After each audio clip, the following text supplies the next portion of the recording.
नमस्कार, आप देख रहे हैं द न्यूज़ रडार और मेरा नाम है प्रीति। तो दर्शकों, आज हम ग्राउंड रिपोर्टिंग पर मौजूद हैं, जहां पे बीते कल बात करें 6:45 बजे के करीब जो है एक्सीडेंट हुआ था और बाइक चालक युवक की जो है वो यहां पर मौत हो गई थी।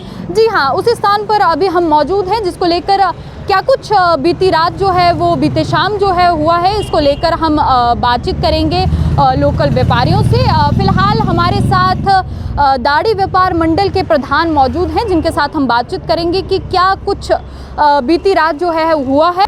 जैसे कि आपने फेसबुक में और सोशल मीडिया में आपने देखा कि एक लड़का जो मेरे ख्याल से पालमपुर से आ रहा था, उसके पीछे कोई और लड़का भी बैठा हुआ था, तो वहाँ पर पता नहीं किसी के साथ उसकी टक्कर हुई है। उसके बाद वो वहाँ से रगड़ खाता हुआ इस खंबे के साथ बजा हुआ है।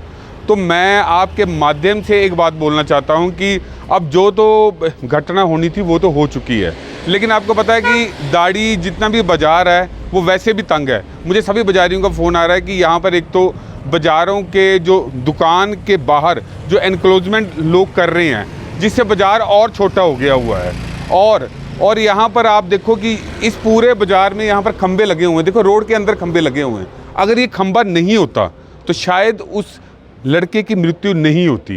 ये मैं आपके माध्यम से सरकार से और एमसी से एक बात पूछना चाहता हूँ कि देखो, वहाँ पर भी एक खंबा लगा हुआ है, रोड के अंदर लग गया हुआ खंबा। किसने परमिशन दी और कौन सा यहाँ पर इन्होंने एस्टिमेट बनाया है कि सड़कों के बीच में इन्होंने खंबे लगा दिए।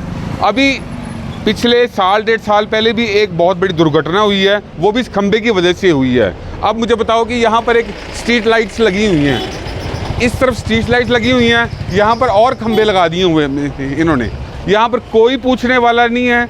यहाँ पर मतलब सरकार भी चुपचाप बैठी हुई है और जो यहाँ के आला अधिकारी हैं, जो भी हैं, वो चाहे इलेक्ट्रिसिटी बोर्ड के हैं चाहे एमसी के हैं, वो कुछ भी नहीं कर रहे हैं। उन्होंने बस वो एस्टिमेट लगाया हुआ है, ठेकेदार को ठेका दिया हुआ है और उसने खंबे लगा दिए हुए हैं। अब खंबे सड़कों के बीच में लगाने का क्या मतलब है?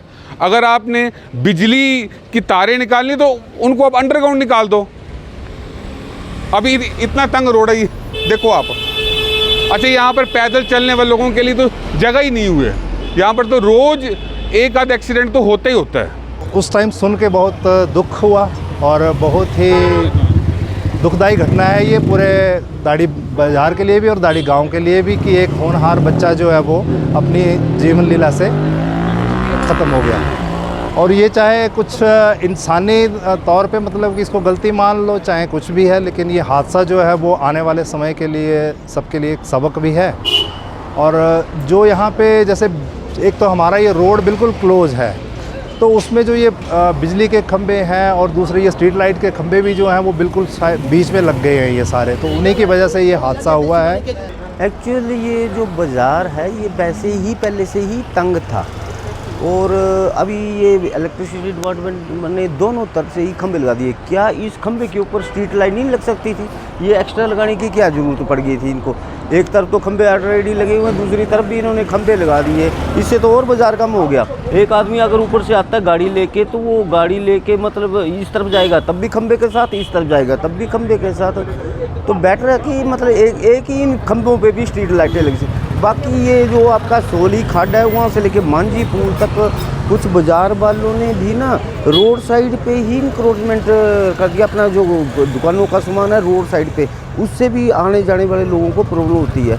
नीचे एमसी वालों ने एक स्ट्रीट लाइट स्ट्रीट के लिए वो आने जाने के लिए लोगों के लिए वो बनाया था कि लोग सड़क के बजाय मतलब उस रास्ते से आए जाएं, लेकिन वहाँ तो पूरे सब्जी वाले बैठे हुए हैं, कोई रेडीमेड बेचने वाले बैठे हुए हैं, तो लोग तो सड़कों पे चलेंगे तो ऐसे ही मरेंगे मतलब लोगों ने, क्योंकि जो वो बनी हुई है फुटपाथ बने हुए वहाँ तो लोग ऑलरेडी। तो थोड़े जैसे प्रशासन को चाहिए कि इस बाज़ार में प्रशासनिक किसी अधिकारी को भेज के जो इंक्रोचमेंट हुई है मतलब यहाँ से लेके उनको थोड़ा दूर कर दे, तब भी मतलब इसकी जो है मतलब बचाव हो सकता है। मौके पर मौजूद द न्यूज़ रडार की टीम ने जब लोगों से बातचीत की तो लोगों का कहना था कि ये कोई संयोग नहीं, लापरवाही का नतीजा है और लापरवाही प्रशासन की है। इससे पहले भी यहाँ पर हादसे आए दिन होते हैं और बीती अगर कुछ समय की बात की जाए तो यहाँ पर एक युवक की पहले भी मौत हो चुकी है।